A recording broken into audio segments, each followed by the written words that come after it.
Welcome back to Absolute Nyanra, the series that's about Cinema Nights and is on a channel where I say one thing before changing my mind constantly.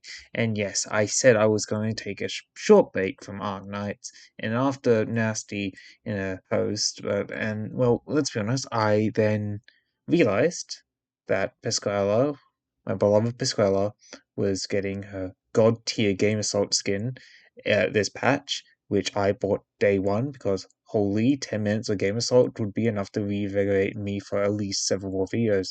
So fuck it. I am postponing my break by a single video so we can glaze her once again. But of course I just can't redo that amazing Rose Salt video, so we're doing a Papyrus by grabbing another medic and asking them, why would I use you over Pascuala? And today it's the only Core Cinema Nights medic, well, the only one that I think that matters in Core Cinema Nights at least, and a medic I actually like a lot. So let's talk about this over empathetic medic known as Whisperain. Let's get the necessities out of the way. Yes, Whisperain is considered Core Cinema Nights as she is a certified kinophile. She has a whole archive file about how she loves basically any kind of film and leaves incredibly detailed and passionate reviews on each one she watches in the Rhode Island's, I guess, film club's collection. She's a giga tier empath, and I love her for that because that's just me with films 90% of the time. um, I relate with her a lot, and before Pascuala came into my life, she was basically the only medic I used personally. Being a therapist made her a very nice for my roster at the time, giving me good wide range, paired with an AFK skill that boosts her healing output alongside the therapist's focus on status resistance. Basically made her a no-brainer for when I was doing new content clears blind, but past me only really cared about using favorites. So what does the current me, who likes using favorites and interesting design, think about her? Well, she's alright, but I feel like she is underperforming when compared to other medics. The thing with medic subclasses as a whole is that you either just heal with an interesting gimmick, such as chain medics or multi-target medics, or you actually have a niche role like Watchmen or Wandering medics. Therapist medics falls into the latter category because their core use case is status resistance and prevention, which is a good niche, just like Wandering medics who focus on reversing elemental injury. The reason why I think Whisperain kind of slacks in this department, though, is because she is a 5-star in a branch that has a welfare 6-star, so she does end up falling to the wayside. Knowing that 6-star does her main gimmick better as well, which leaves us with a question: why still consider her?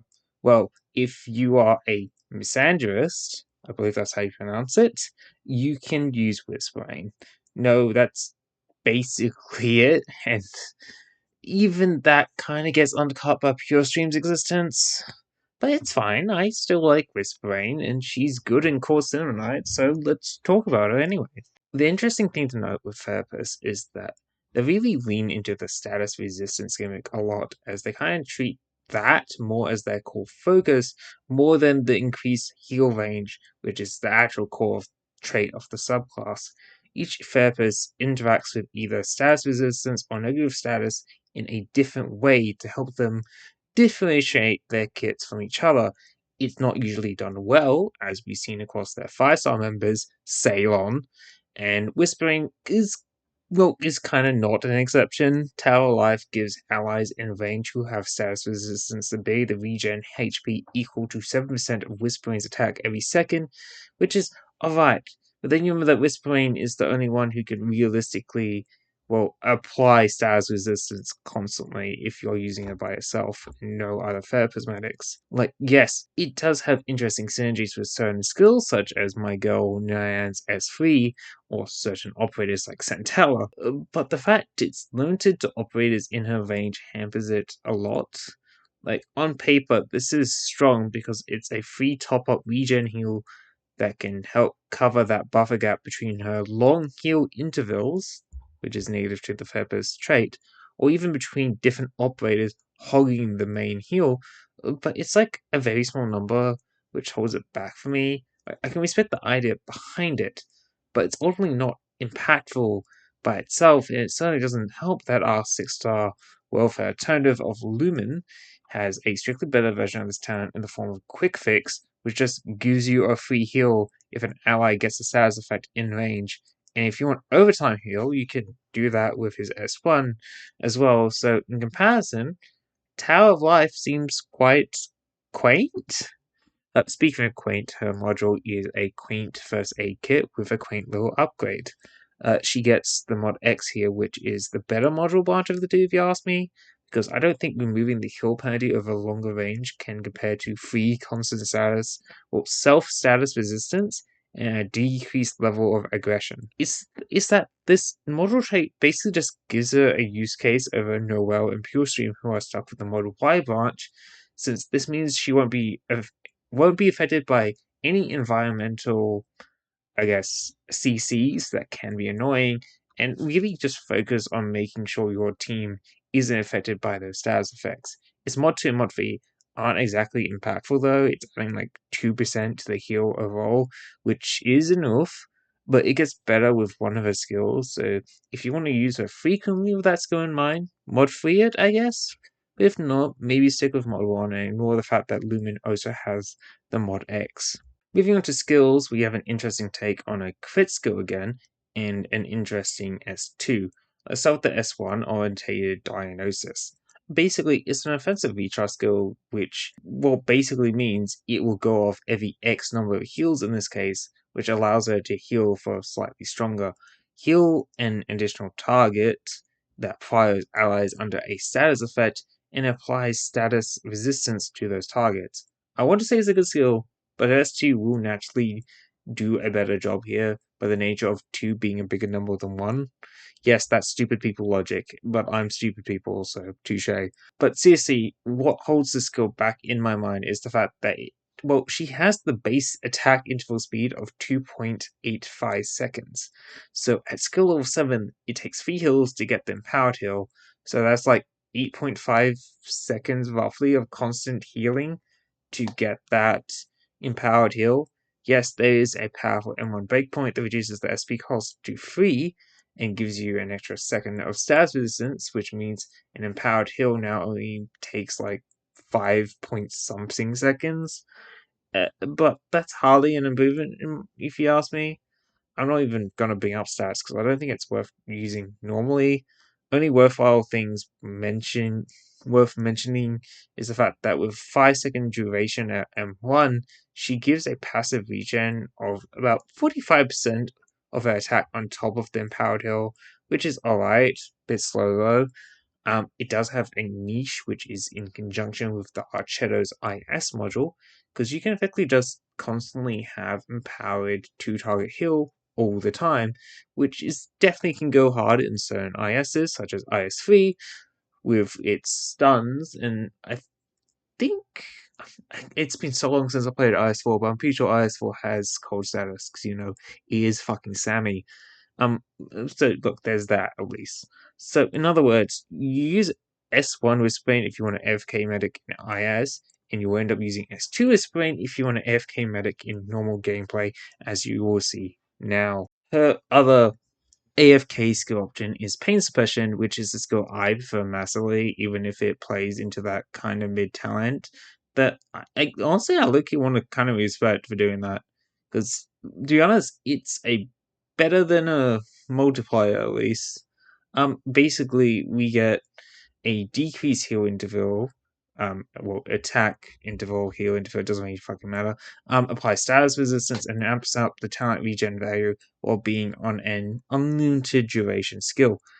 Basically, for a long ramp time, we're getting a passive regen machine that is reliant on her being able to, well, as fast as she can, apply status resistance around to everyone else.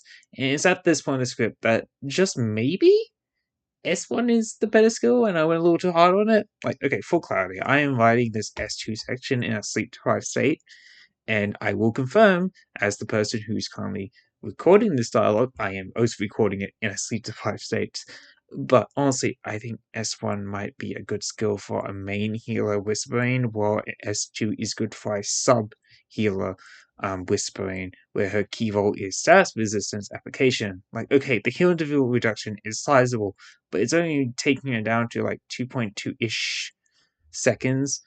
But its main healing boost is also backloaded into the passive heal, while S1 front loads its heal into that empowered heal.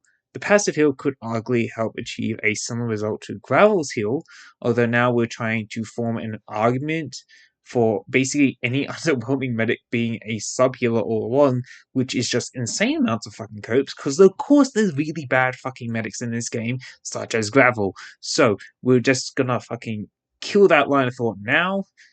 Basically, my point is that S2 Whisperain allows her to become a constant status resistance application machine at the cost of a stronger immediate heal. Yes, its duration is 1 second less than S1, but the interval reduction really helps her a lot, just keeping it refreshed on a few targets constantly.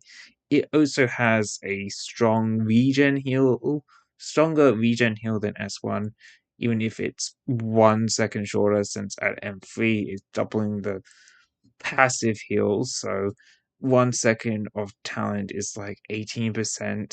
So 18 times 4 is like 72% of free healing, being a 27% increase overall, which is quite sizable. And hopefully now you understand why I said the S2 backloads its healing now in comparison to S1.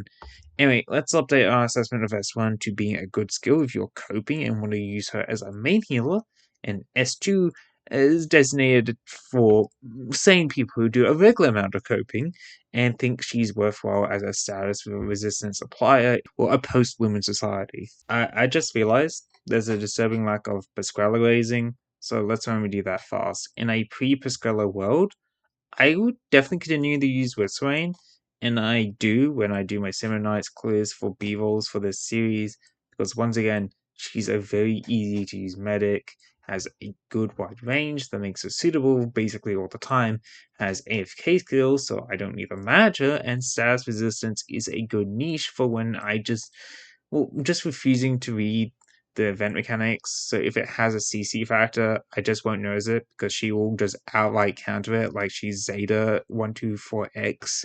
Gland Blue versus Vising. No, that is correct. Yeah, it's Gland Blue versus Vising. Oh, fuck my life. Look, the point is she plays like Zeta. She will just do Zeta's 214X.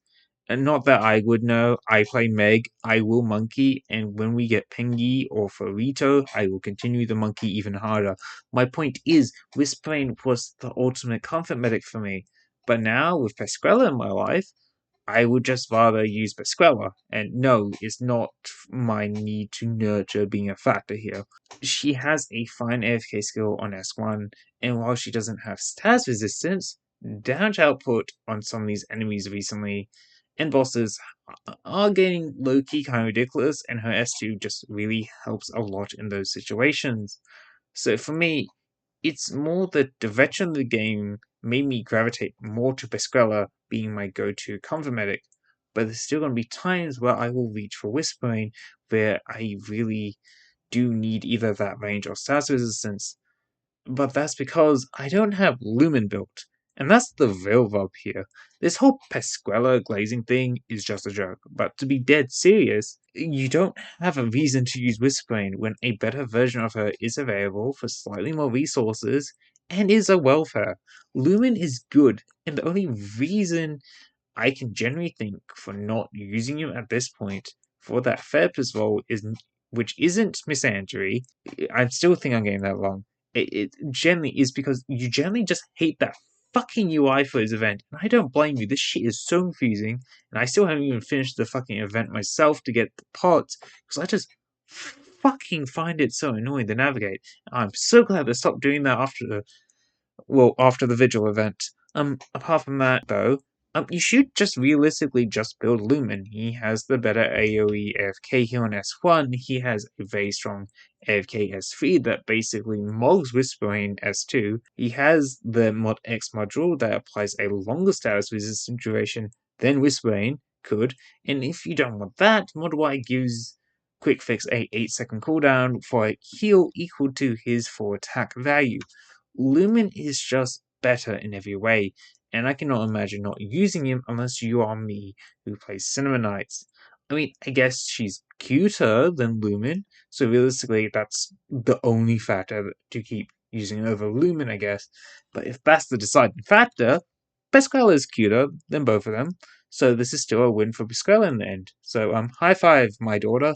You're still staying on top. Oh, okay then. I guess I'll just end the video then if that's how you feel about me.